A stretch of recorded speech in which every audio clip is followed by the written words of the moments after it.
चलिए आज आप लोगों के बीच में डिस्कस किया जाएगा साझेदारी का जो पहला चैप्टर है सामान्य परिचय। उसमें न्यूमेरिकल जब हम सॉल्व करेंगे तो कौन कौन से खाते बनाएंगे उसके बारे में डिस्कस किया जाएगा। इसके पीछे की क्लास में आप लोगों को सामान्य परिचय से संबंधित जितनी थियोरी थी वो सारी थियोरी के बारे में पढ़ा दिया गया है, तो वो थियोरी का पार्ट आप देख लीजिए। और इस वाले क्लास में आज जो डिस्कस करेंगे वो सामान्य परिचय से संबंधित जो न्यूमेरिकल हैं उन न्यूमेरिकल के बारे में आज हम लोग पढ़ाई करेंगे। तो जब न्यूमेरिकल लगाएंगे तो कौन कौन से खाते बनाने पड़ेंगे उसके बारे में जानेंगे। तो कौन कौन से खाते बनाए जाएंगे वो आपके सामने दिखाई दे रहे हैं। किसी भी साझेदारी फर्म का द्वारा जो खाता बनाया जाता है वो पहला खाता है लाभ हानि नियोजन खाता, दूसरा खाता है साझेदारों के पूंजी खाता, और तीसरा खाता नहीं होता है बल्कि विवरण है जिसे हम लोग आर्थिक चिट्ठा बोलते हैं। तो सामान्य परिचय के अंतर्गत यही तीन चीज़ों को बनाया जाएगा। अब एक एक चीज़ों को हम लोग स्टेप बाय स्टेप देखेंगे। सबसे पहले देखेंगे लाभ हानि नियोजन खाता कैसे बनाया जाता है। इस क्लास में लाभ हानि नियोजन खाता से संबंधित ही बातों को सीखेंगे, बाकी चीज़ें आगे सीखा जाएगा। तो लाभ हानि नियोजन खाता कौन से खाते में आएगा, क्योंकि कक्षा 11 में आप लोगों को खातों के बारे में पढ़ाया गया था, तो वहाँ बताया गया होगा खाते तीन प्रकार के होते हैं, व्यक्तिगत खाता, वास्तविक खाता, अवास्तविक खाता। तो वास्तविक खाते को ही इंग्लिश में रियल अकाउंट कहते हैं, अवास्तविक खाते को नॉमिनल अकाउंट कहते हैं, व्यक्तिगत खाते को पर्सनल अकाउंट कहते हैं। तो उन्हीं तीनों में से किसी न किसी एक खाते में ये आपका लाभ हानि नियोजन खाता जाएगा। तो कौन से खाता में जाएगा, तो आंसर होगा नॉमिनल अकाउंट में जाएगा, मीन्स नाम मात्र खाता में जाएगा, या कह लीजिए अवास्तविक खाता में जाएगा। तो लाभ हानि नियोजन खाता बनाते समय इस खाते पे नाम मात्र खाता का नियम लागू होगा। तो चलिए हम लोग देखते हैं कि नाम मात्र खाता का लाभ हानि नियोजन खाता का फॉर्मेट कैसे होता है। ये फॉर्मेट है लाभ हानि नियोजन खाता बनाने का। जब कभी भी आप लाभ हानि नियोजन खाता बनाएंगे तो सर्वप्रथम profit and loss appropriation account लिखेंगे और उसके नीचे ब्रैकेट में लिखेंगे for the year in date. जिस भी डेट को बनाने के लिए कहा गया है यहाँ पर वो डेट मेंशन कर देंगे। जैसे प्रश्न में बोला हो कि 31 मार्च को बनाना है तो फिर यहाँ पे 31 मार्च जो भी ईयर है वो लिख लेंगे। अगर प्रश्न में कहा है 31 दिसंबर को बनाना है तो फिर यहाँ 31 दिसंबर और जिस भी ईयर में बोला है बनाने के लिए वो ईयर लिख लेंगे। तो यहाँ पर आपको कुल मिला करके क्या लिखना है, जिस तारीख को ये खाता बनाने के लिए बोला गया वो तारीख, वो महीना और वो ईयर डैश डैश वाली जगह पे आपको लिखना है। लिखने के बाद आप ये फॉर्मेट बना लेंगे। फॉर्मेट में पहला कॉलम आपका पर्टिकुलर का होगा, दूसरा कॉलम अमाउंट डेबिट साइड का होगा, तीसरा कॉलम फिर से पर्टिकुलर का होगा और चौथा कॉलम अमाउंट क्रेडिट साइड का होगा। चौथा कॉलम आपका फिर से अमाउंट क्रेडिट साइड का होगा। तो ये आपका फॉर्मेट हो गया। अब क्वेश्चन बनता है कि डेबिट साइड में क्या क्या लिखेंगे और क्रेडिट साइड में क्या क्या लिखेंगे। मतलब जब इस खाते को बनाया जाएगा तो इस खाते को बनाते समय डेबिट पक्ष में कौन कौन सी मदों को दिखाया जाएगा, इसके साथ ही साथ क्रेडिट पक्ष में कौन कौन सी मदों को दिखाया जाएगा। अब इसके बारे में बात करते हैं। तो डेबिट में क्या लिखना है, क्रेडिट में क्या लिखना है, ये जानने से पहले आप ये जान लीजिए कि profit and loss appropriation account कौन से खाते में आता है। तो ये आता है नॉमिनल अकाउंट में। तो हम ये कहेंगे कि नॉमिनल अकाउंट का जो रूल है वही रूल इस खाते के ऊपर लागू भी होगा। तो नॉमिनल अकाउंट का क्या रूल है, तो ये देखिए ऊपर आपको नॉमिनल अकाउंट का रूल लिख करके दिया गया है। आप नहीं जानते हैं तो ये कहीं आप लिख करके रख लीजिएगा, जो कि हिंदी में भी है और इंग्लिश में भी है। तो नॉमिनल अकाउंट का नियम क्या है, तो समस्त व्यय एवं हानियों को डेबिट करते हैं, समस्त आय लाभ एवं प्राप्तियों को क्रेडिट करते हैं। इंग्लिश की बात करेंगे तो expenses and losses debit, income profit gain credit, ये रूल है। अगर नाम मात्र खाता कहता है एक्सपेंस और लॉस को डेबिट करिए इनकम प्रॉफिट गेन को क्रेडिट करिए, तो हम यह देखेंगे कि ये जो अकाउंट आप बनाने जा रहे हैं ये कौन से खाते से रिलेट करता है। तो आंसर आपको मिलेगा नाम मात्र खाते का। तो फिर नाम मात्र खाते का जो भी रूल है वही रूल इस खाते को बनाते समय लागू भी हो जाएगा। तो नाम मात्र खाते का रूल कहता है कि एक्सपेंस और लॉस होगा तो किस साइड लिखिए, डेबिट साइड में लिखिए। तो इसका मतलब इस डेबिट साइड में हम व्यापार के जो एक्सपेंस हैं या फिर जो लॉस हैं उनको लिखेंगे। क्लियर? लाभ हानि नियोजन खाता बनाते समय डेबिट पक्ष में कौन सी मदों को लिखेंगे, ये क्लियर हो गया। क्या लिखेंगे? एक्सपेंस और लॉस।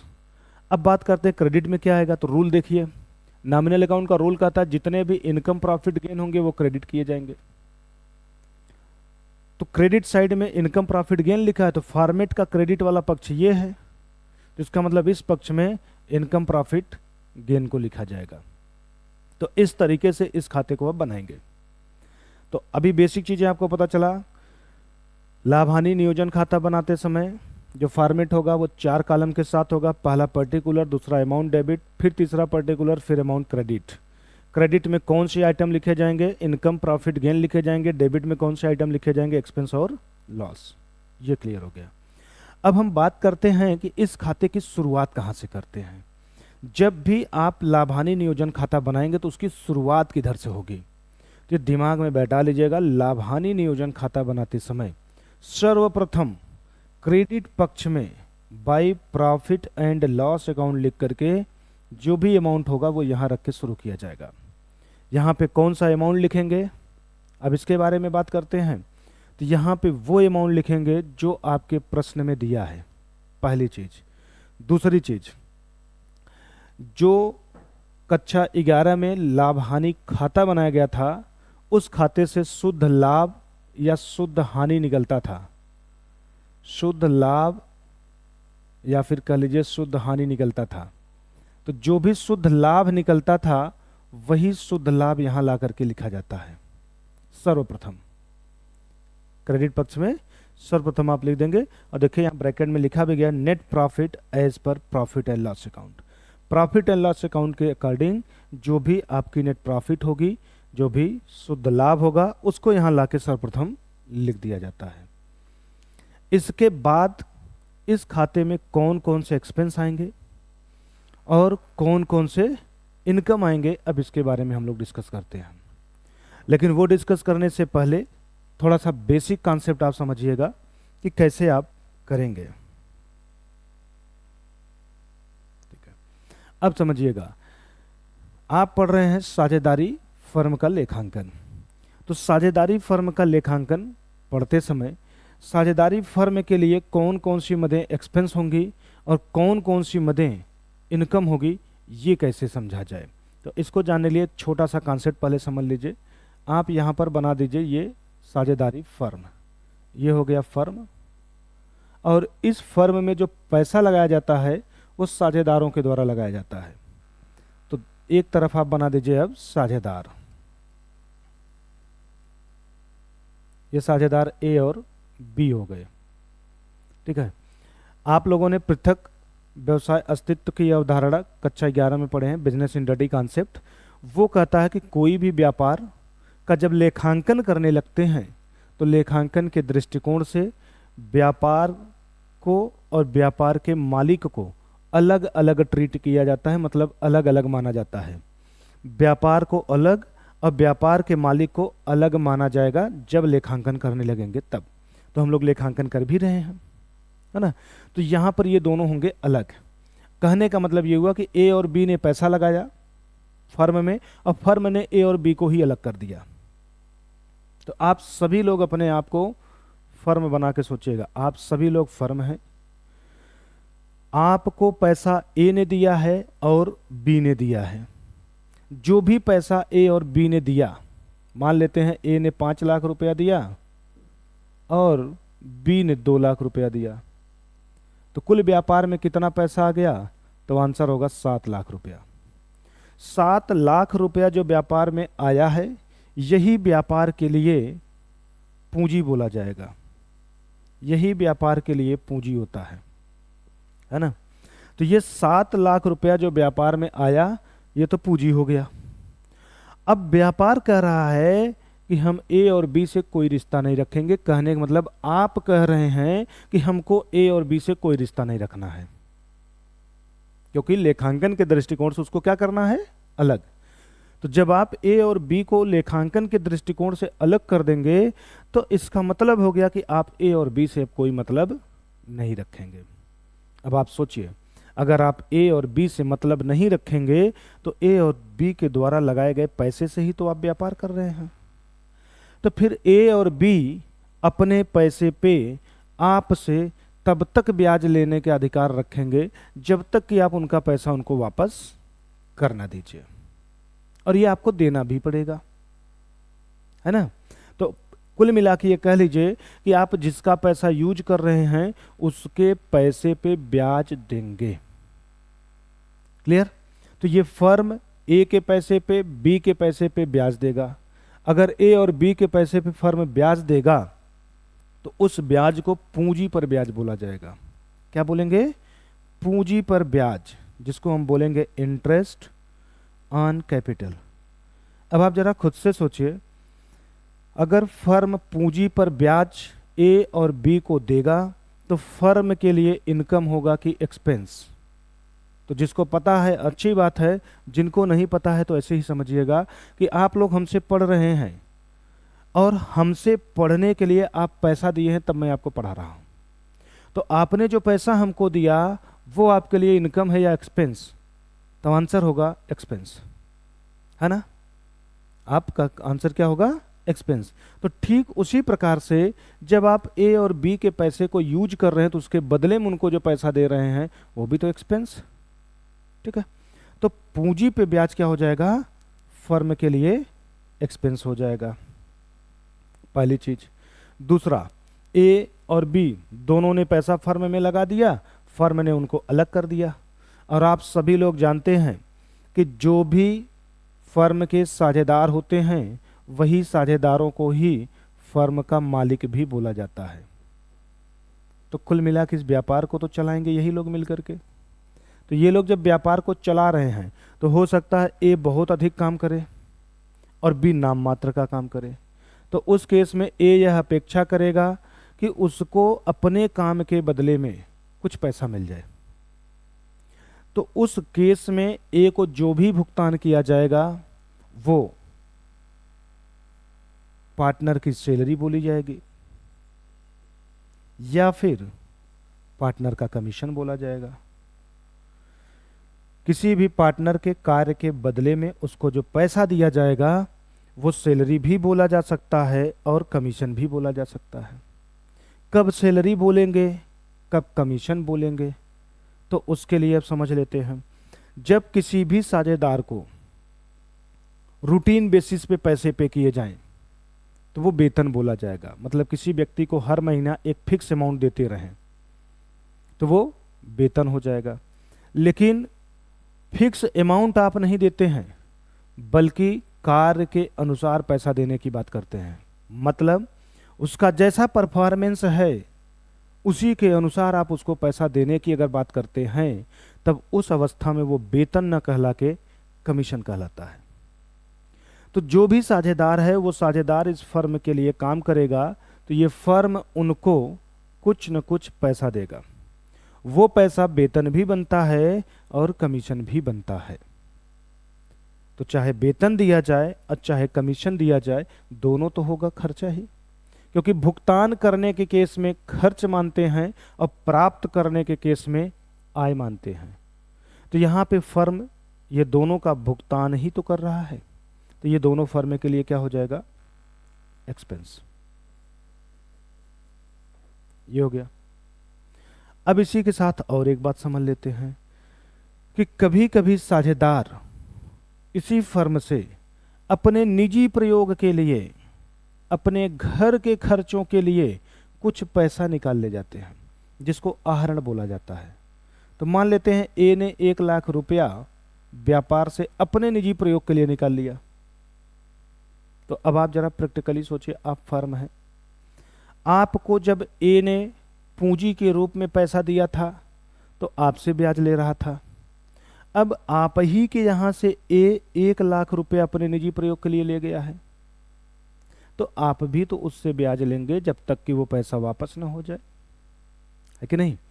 तो ऐसे केस में 1 लाख रुपया जो ए के द्वारा आहरण किया गया, उस पर जो भी ब्याज बनेगा उसको आहरण पर ब्याज बोलेंगे। क्या बोलेंगे? आहरण पर ब्याज बोलेंगे। और ये फर्म देगा नहीं बल्कि ए से लेगा। तो जब लेने की बात होगा तो इसका मतलब प्राप्त करेगा, और प्राप्त करेगा तो फर्म के लिए क्या हो जाएगा? इनकम हो जाएगा। ठीक है। तो आहरण पर ब्याज फर्म देता नहीं बल्कि लेता है, तो ये फर्म के लिए इनकम हो जाता है। ये बातें क्लियर हो गई है, तो ये वाली चीजें आप कहीं नोट कर लीजिए। और ध्यान से अगर आप समझेंगे तो चाहे पूंजी पे ब्याज हो, चाहे साझेदार का वेतन हो, चाहे कमीशन हो, चाहे आहरण पर ब्याज हो, ये सभी चीजें साझेदारों से संबंधित है, साझेदारों से संबंधित है ना। और साझेदारों से संबंधित जितने भी व्यय होते हैं, साझेदारों से संबंधित जितने भी आय होते हैं, उन्हीं व्यय और हानियों को लाभ हानि नियोजन खाता बनाते समय दिखाया जाता है। बाकी लाभ हानि नियोजन खाता में कोई अन्य व्यय या आय नहीं दिखाया जाएगा।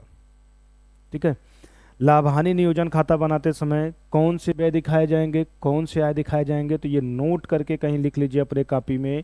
साझेदारों से संबंधित जितने भी व्यय फर्म पे करता है वो लाभ हानि नियोजन खाता में दिखाता है, और साझेदारों से संबंधित जितनी आय प्राप्त करती है वो लाभ हानि नियोजन खाता में दिखाया जाता है।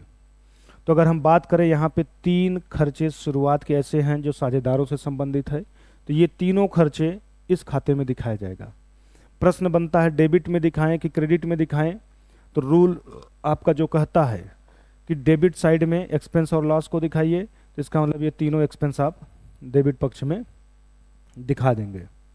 इसके साथ ही साथ क्रेडिट पक्ष में क्या दिखाएंगे, तो एक इनकम है इंटरेस्ट ऑन ड्राइंग्स, वो दिखा देंगे। तो इस खाते के डेबिट पक्ष में सर्वप्रथम तो इंटरेस्ट ऑन कैपिटल करके आप लिख लीजिएगा, फिर पार्टनर्स की जो भी सैलरी होगी उसको लिख लीजिएगा, फिर पार्टनर्स का कमीशन जो होगा उसको लिख लीजिएगा। ये 3 आइटम आपके एक्सपेंस थे जो डेबिट साइड में आ जाएंगे। इसके साथ ही क्रेडिट साइड में इंटरेस्ट ऑन ड्राइंग्स इनकम है, ये आ जाएगा। तो ये 4 आइटम इस खाते में दिखाए जाएंगे। क्लियर? इसको लिख लीजिए।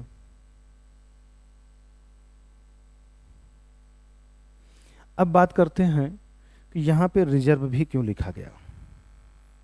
ठीक है।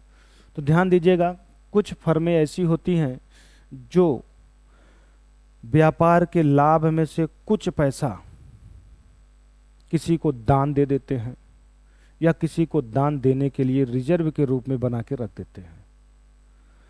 तो वो कहीं न कहीं लाभ को कम करता है। फर्म को मान लीजिए 2 लाख रुपए का लाभ हुआ, और ये फर्म ने कह रखा था कि जितने भी रुपए का लाभ होगा उसका 10% हम दान दे देंगे। तो 2 लाख का 10% अगर आप निकालेंगे तो आएगा आपका 20,000 रुपया। तो इसका मतलब इस 2 लाख रुपए के फायदे में से 20,000 रुपया फर्म को दान देना है, तो 20,000 रुपया तुरंत निकाल के रख लिया जाएगा। तो लाभ 2 लाख से कम, तो 2 लाख जो है वो तो अब नहीं रह जाएगा, बल्कि 20,000 से कम होकर के इस 2 लाख से 20,000 रुपया माइनस हो जाएगा। तो जो साझेदारों के लिए उपलब्ध लाभ बचा वो 1,80,000 रुपया बचा। तो कहीं ना कहीं लाभ क्या हो गया? कम हो गया। कितने रुपए से? जितने रुपए का दान देने की बात फर्म ने किया था उतने ही रुपए से लाभ उस वर्ष का कम हो गया। तो अगर 20,000 रुपए से लाभ कम हो रहा है तो किस तरफ दिखाएं? तो ध्यान रखिएगा, लाभ क्रेडिट साइड से होता है ना। नियम यही कहता है कि लाभ होगा तो क्या होगा? क्रेडिट होगा। लाभ जब भी होगा तो क्रेडिट से होगा, और उसी लाभ में से जब कुछ पैसा निकाल लिया जाएगा तो लाभ का अमाउंट तो घट जाएगा ना, है कि नहीं। तो लाभ होने पे क्रेडिट करते हैं, और जब उसी लाभ में से कुछ पैसा निकाल लिया जाएगा तो लाभ कम हो जाएगा। तो लाभ कम किस तरफ से होगा? तो आंसर होगा डेबिट साइड से होगा। तो इस तरफ से अगर लाभ कम होता है तो जितने रुपए का प्रश्न में लाभ का दान देने की बात किया जाएगा, हम दूसरी भाषा में बोलेंगे कि उस वर्ष का लाभ उतने रुपए से कम हो जाएगा। और लाभ कम होगा तो नियम कहता है क्रेडिट से कम करना है, तो जितने भी रुपए का रिजर्व डेबिट से करना है, तो जितने भी रुपए का रिजर्व बनाएंगे वो डेबिट साइड में ले आकर के रिजर्व के रूप में रख देंगे। ठीक है, इसके अलावा इस खाते में और कोई भी चीजें नहीं लाई जाती है। फिर आप क्या करेंगे, दोनों पक्षों का टोटल कर देंगे। इधर ये जो 2 आइटम दिखाए जा चुके हैं इनका टोटल कर लीजिए, इधर आप 4 आइटम दिखा चुके हैं इनका टोटल कर लीजिए। डेबिट और क्रेडिट का टोटल करेंगे, जो बीच का डिफरेंस आएगा यही आपका प्रॉफिट बोला जाएगा।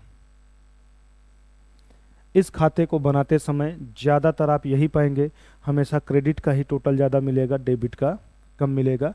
हाँ, डेबिट का क्रेडिट के बराबर मिल सकता है लेकिन उससे ज़्यादा नहीं मिलेगा।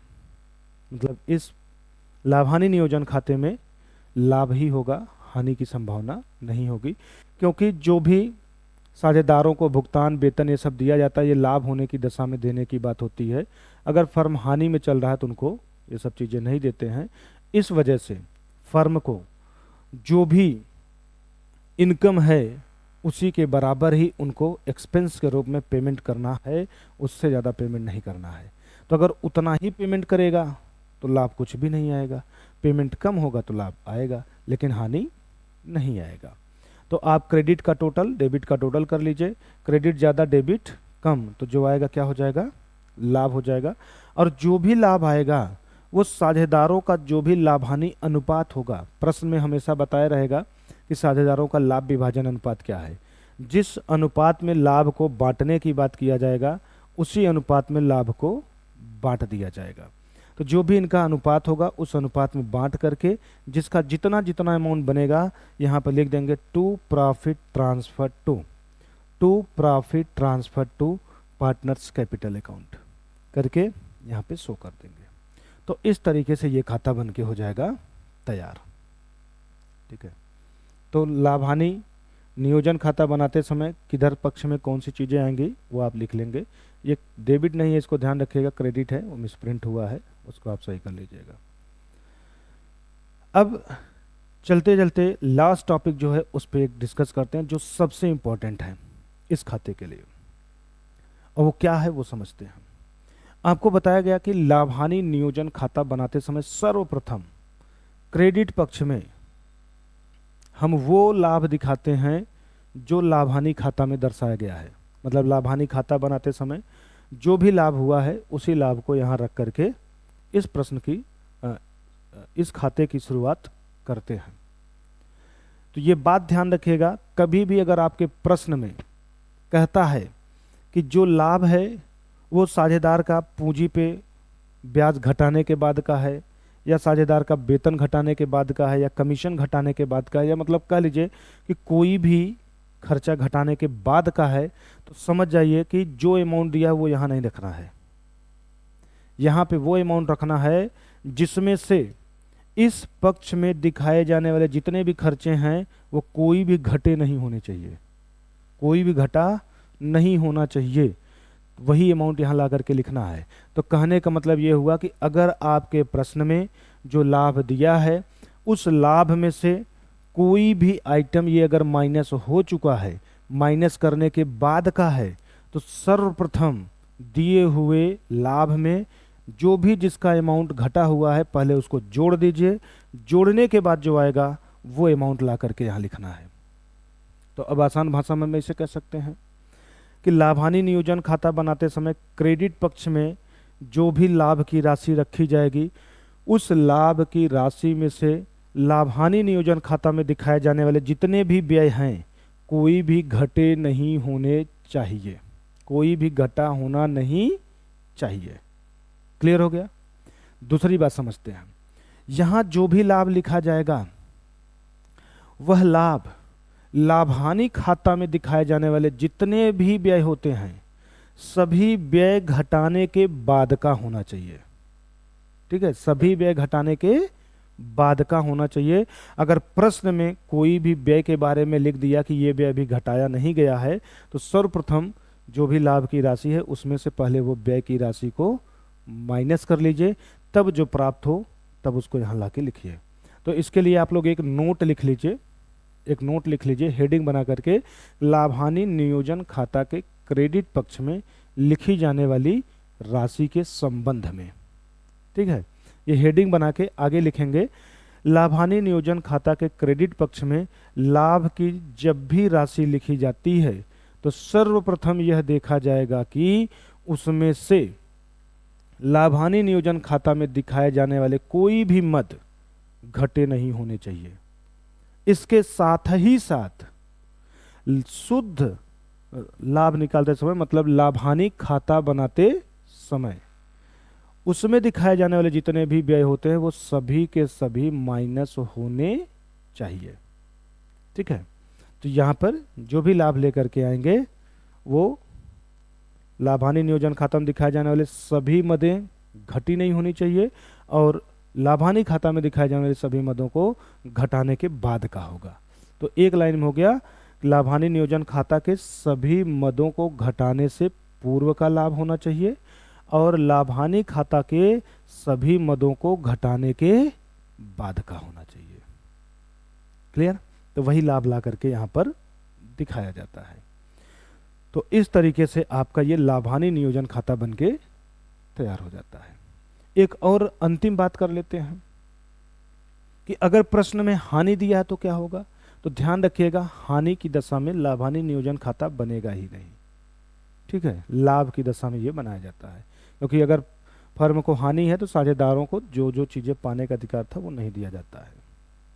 ठीक, अब हम लोग क्या बात करेंगे कि जो लाभ हानि नियोजन खाता के द्वारा प्रॉफिट दिखाया जाता है वो प्रॉफिट को और किस नाम से जाना जा सकता है।